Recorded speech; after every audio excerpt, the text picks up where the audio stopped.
ब्राह्मणी और नेवला। बहुत समय पहले की बात है। एक नगर में एक ब्राह्मण ब्राह्मणी रहते थे। ब्राह्मणी ने घर में एक नेवला पाल रखा था। उसे नेवला बहुत प्यारा लगता था और वह उसकी पूरी देखभाल करती थी। नेवला पूरे घर में घूमने को स्वतंत्र था। कुछ समय पश्चात ब्राह्मणी को एक लड़का पैदा हुआ। तब ब्राह्मण ने अपनी पत्नी से कहा, देखो, हमारे घर में एक प्यारे से बच्चे ने जन्म लिया है। अब इस नेवले को घर से निकाल देते हैं, कहीं यह नेवला अपने बच्चे को नुकसान ना पहुंचा दे। ब्राह्मणी ने ब्राह्मण की बात नहीं मानी, क्योंकि उसे नेवला बहुत प्यारा था। नेवला घर में पहले जैसे ही रहने लगा। ब्राह्मणी अपने बेटे के साथ साथ उस नेवले का भी पूरा ख्याल रखती। धीरे धीरे समय गुजरने लगा। एक दिन ब्राह्मणी पास के कुएं से पानी लेने गई।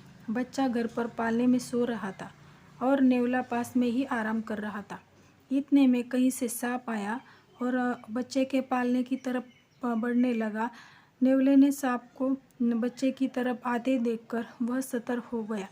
नेवला तो वैसे भी सांप का दुश्मन होता है। नेवला सांप के ऊपर टूट पड़ा। बहुत देर सांप से लड़ाई करने के बाद नेवले ने सांप के टुकड़े टुकड़े कर दिए। इस कारण घर में सब तरफ खून के छींटे बिखर गए।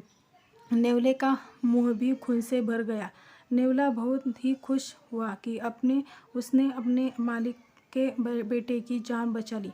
वह अपनी बहादुरी दिखाने के लिए घर के दरवाजे पर बैठ गया, ताकि ब्राह्मणी जब आएगी तो उसे इस काम के लिए शाबाशी देगी।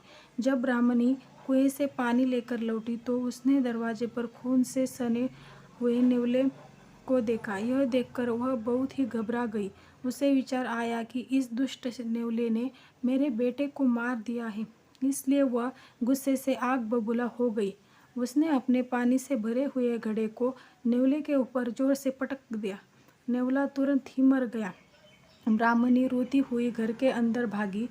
अंदर उसने देखा, बच्चा तो आराम से पालने में सो रहा था और पास में ही मरे हुए सांप के टुकड़े टुकड़े पड़े हुए थे।